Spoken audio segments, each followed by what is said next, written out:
নমস্কার বন্ধুরা। পরের দিন খুব সকাল সকাল উঠে পড়েছিলাম বাইরের চারপাশটা দেখবো বলে। তখনও সূর্য মামা ঠিকঠাকভাবে ওঠেনি। বেরিয়ে পড়েই আমি সাই বাবার মন্দিরে হসপিটালের সামনে এসেছিলাম যাতে একটু ভিডিও করতে পারি, কিন্তু ওরা ভিতরে কোনো রকমভাবেই প্রবেশ করতে দেয়নি। ওদের সমস্ত সিস্টেমটাই অনলাইনে হয়, তাই এখানে চিকিৎসা বা যে কোনো কিছুর জন্য অনলাইনেই আপনারা আবেদন করে তারপরে আসবেন। আমরা এখানে অটোতে উঠে গেছি, ওখান থেকে স্টেশন বেশি দূর নয়। আর রাত্রে এই শিব মন্দিরটা একটুও বোঝা যায়নি। দিনের বেলা আমি আসতেই সকালবেলায় একদম শিবের দর্শন পাওয়া গেল।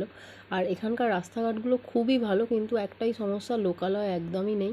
মানে প্রত্যন্ত গ্রামেও যে এত মানুষজন আসতে পারে শুধুমাত্র একটা মানুষের জন্যে, এটাও খুবই আশ্চর্যের ব্যাপার। আমরা স্টেশনে চলে এসেছি। স্টেশনটাও অনেকটাই মন্দিরের মতো সুন্দর বাইরে থেকে দেখতে।